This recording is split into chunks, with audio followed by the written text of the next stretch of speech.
Te quería preguntar, lo titulaste, y estuve espiándolo un poquito aquí mientras mostrábamos el discurso de Kamala. Petro pide perdón a Trump. Yo me estaba preguntando, probablemente lo más disfrutable de todo esto para mí, que tú sabes que yo no apoyo a ningún político, pero las lágrimas de los progres de todas maneras me alegran bastantes. ¿Cómo se lo están tomando, ¿no? En la casa de Nariño? Cuéntame. No se lo han tomado nada bien. Han estado llorando.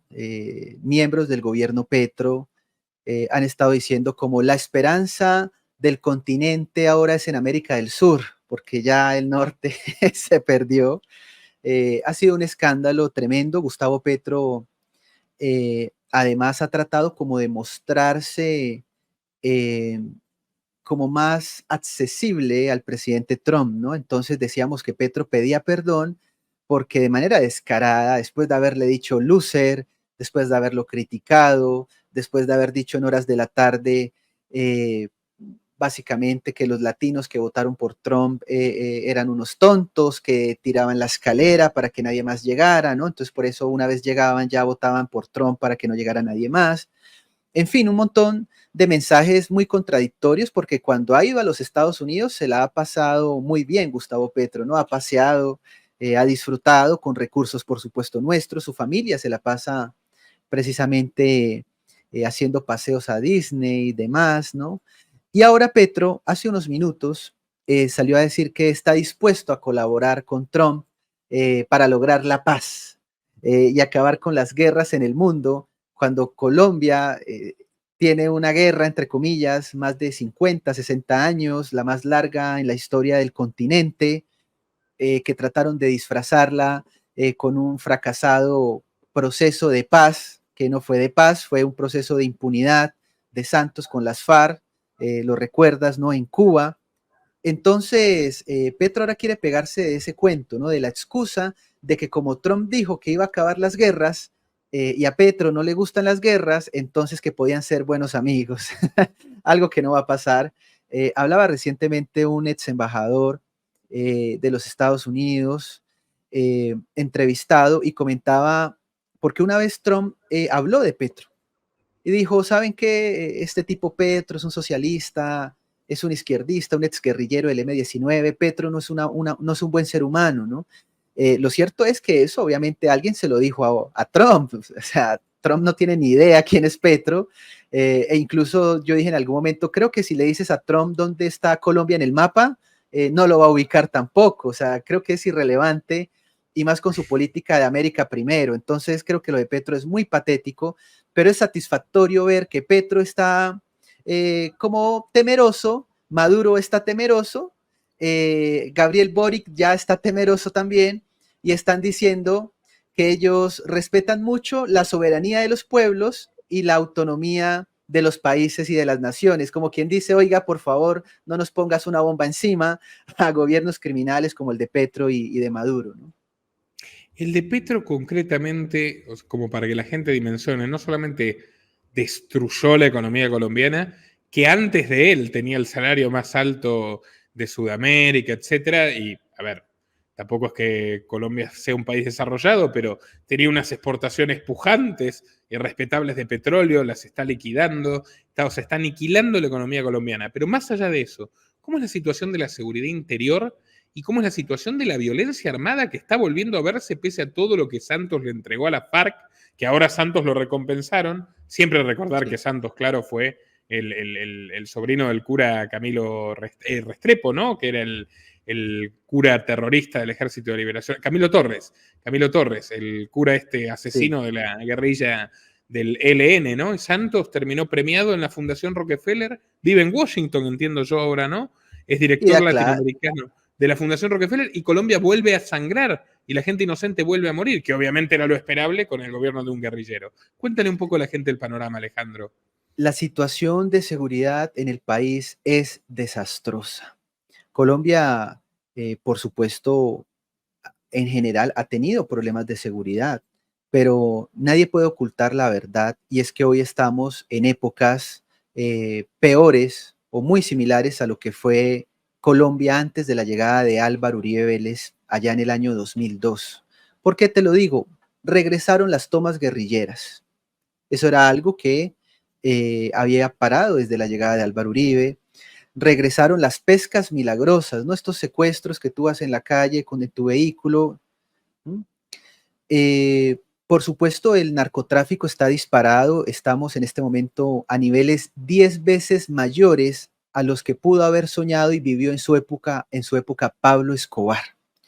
Colombia, los últimos datos de Naciones Unidas cuentan que estamos cerca, y eso es año 2023, por las 250.000 hectáreas.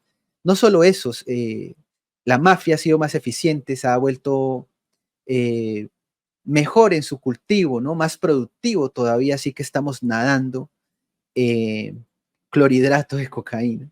También hay que decirlo, año 2024, cuando tengamos esa cifra en 2025, seguramente estaremos por cerca de las 300.000 hectáreas.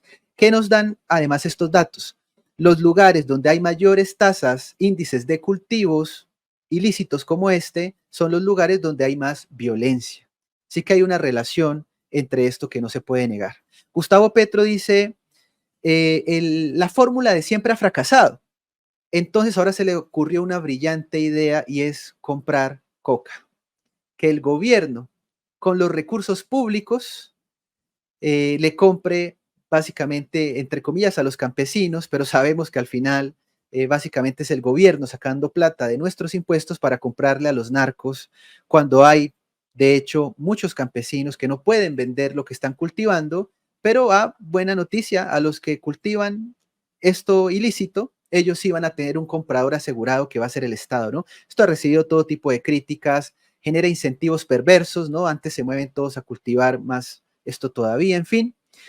Pero la seguridad en Colombia es algo desastroso, han vuelto a nacer frentes guerrilleros que habían desaparecido hace 20 años, están regresando, a eso hay que sumarle terrorismo urbano, primeras líneas, a eso hay que sumarle ejércitos paramilitares que hoy ya tiene Petro, con las llamadas guardias campesinas, guardias indígenas. No me digas que empezó con las milicias bolivarianas.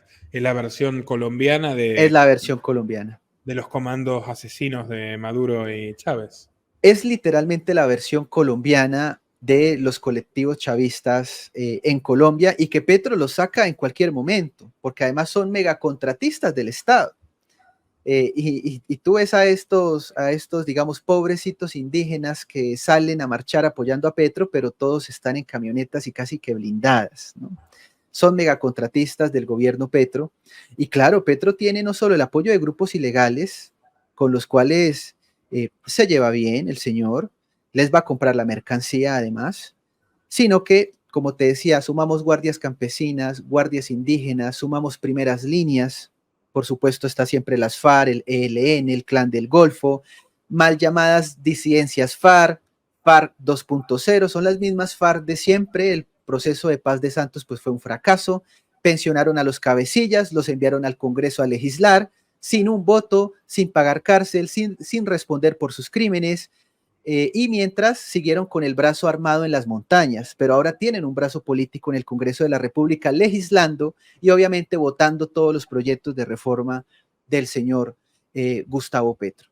Entonces creo que es algo que no puede ocultarse. La situación en Colombia es desastrosa y por eso Colombia hoy pide pues una especie de Bukele, una especie de político que donde el que la haga la pague, ¿no? Mano dura, ¿no? Entonces en Colombia comienza a ser muy atractivo Bukele, muy atractivo Javier Milei, muy atractivo Trump, y se están hastiando, se están cansando de Petro, hasta los mismos petristas. Petro, que ya lleva más de 2 años en el poder y que se le ve desgastado, no tiene nada que mostrar, así que lo único que le queda es atacar a la oposición, insultar a la oposición, atacar a los medios, decir que le van a dar un golpe de Estado para montar estas cortinas de humo y tapar la ineptitud de su gobierno, que no ha llevado nada bueno al país.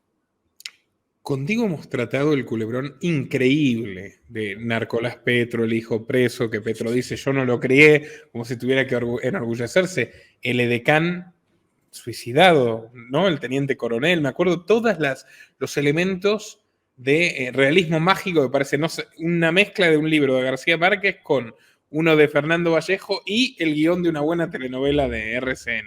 Pero es en la Fatal. política de Colombia en estos últimos años. ¿Este hombre va a soltar el poder? Porque no me lo veo ganando realmente por los votos. Por los votos, bueno, depende. Mira, te cuento una advertencia que va en línea con el asunto de la seguridad y que nos sirve para complementar. El registrador nacional, eh, la procuradora general de la nación han dejado claro que hay un gran riesgo electoral en 2026 y hablan específicamente del voto libre, porque claro que la gente podrá salir a votar, muy seguramente la gente saldrá a votar en 2026. Pero hay un problema que plantea el registrador y la procuradora. ¿Será el voto libre? Y allí es donde evidentemente sabemos que en gran parte de la geografía del territorio colombiano el voto no será libre. De más de 1.100 municipios, hay más de 1.100 municipios en Colombia, la mitad de ellos hoy tienen presencia de grupos armados ilegales. Esos grupos armados ilegales empatizan con el gobierno Petro, se llevan bien con el gobierno Petro, se sientan con Petro a negociar, esto les da pues más gabela, más libertades, se han fortalecido económicamente, se han fortalecido militarmente, y por supuesto les gusta Petro porque Petro les seduce con propuestas como el perdón social, segundas oportunidades, procesos de paz, y todo este tipo los convierte en gestores sociales, los gradúa de líderes ambientales y de líderes sociales, ¿no? Entonces, con Petro ellos se sienten mucho mejor que con cualquier otro tipo de político que al menos pues no va a salir con una cosa de esas. Petro evidentemente es claro para ofrecerles impunidad, perdón social. Hacíamos memoria, el pacto de la picota, cuando el hermano de Petro, Juan Fernando Petro, estuvo en las cárceles pidiéndole votos a los narcos, prometiendo la no extradición, porque él estuvo precisamente en los lugares de los extraditables, prometiendo no extradición. Ahora, no es que Petro haya ganado por los votos de los extraditables o algo, no, porque estos mafiosos simplemente llaman donde tienen que llamar y allá sacan a la gente, obligan a la gente en los pueblos, en las zonas rurales, para que voten por el señor Gustavo Petro. Ahora, Gustavo Petro tiene el apoyo de la dictadura genocida de Nicolás Maduro. Y esto también es muy importante porque, según Armando Benedetti, él se consiguió 15.000 millones de pesos, de los cuales nunca se supo más, pero eso fue a través de Maduro y a través de un megacontratista llamado Euclides Torres, ¿no? Entonces, acá tenemos un problema y es que Petro hoy, además de todos los elementos con los cuales llegó a la presidencia, tiene un elemento nuevo y es la chequera del Estado, la caja pública, el dinero público que está utilizando bien, disfrazando de ayudas sociales, lo que no es otra cosa que compra de votos. Es todo tipo de subsidios, de un sistema asistencialista, un gobierno que contribuye a la miseria, a la pobreza de los colombianos, para hacerlos dependientes y esclavos del político, esclavos del burócrata, donde el Estado se está haciendo con el poder de todo, de la salud, de las pensiones, de absolutamente todo. Entonces, el día que tú estás enfermo, que necesitas cita con un especialista, vaya sorpresa, te toca ir a decirle al concejal, te toca ir a decirle al alcalde, al diputado o al gobernador o al amigo del amigo para poderte conseguir una cita médica o un medicamento o algún tipo de tratamiento, y ni qué decir con aquellas personas que padecen enfermedades huérfanas que están sufriendo muchísimo como consecuencia del gobierno del señor Gustavo Petro. Entonces, Gustavo Petro va a intentar quedarse, va a intentar él mismo ser un candidato.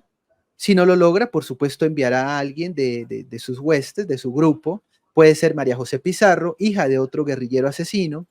Puede ser algún amigo cercano a él, el escritor de narconovelas Gustavo Bolívar. Pueden haber algunas personas en su baraja, pero él va a intentar perpetuarse y depende, por supuesto, de los colombianos que eso no se dé. Vamos a tener una marcha, la última del año, precisamente este 23 de noviembre, contra Petro, contra la corrupción, contra todo lo que está yendo mal en el país como consecuencia de la presidencia de este señor.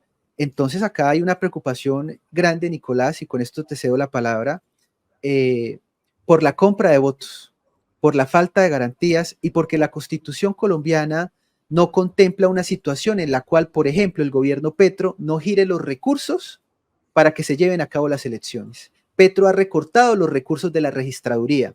La Constitución colombiana no contempla qué sucede si la registraduría en 2026 no tiene dinero para llevar a cabo unas elecciones. La Constitución no contempla eso y eso podría darle incluso a Petro todavía un poco más de tiempo hasta que la situación se normalice. Va a intentar quedarse, por supuesto. Nuestro trabajo depende de tu apoyo. Para que siga siendo posible, realiza tu aporte desde tan solo $3 por mes a través de Patreon, En los enlaces que figuran en la descripción o en el comentario fijado. También podés hacerlo vía Bitcoin o desde la opción Unirte de YouTube. Y si estás en Argentina, elegí el medio de pago de tu preferencia a través de Mercado Pago.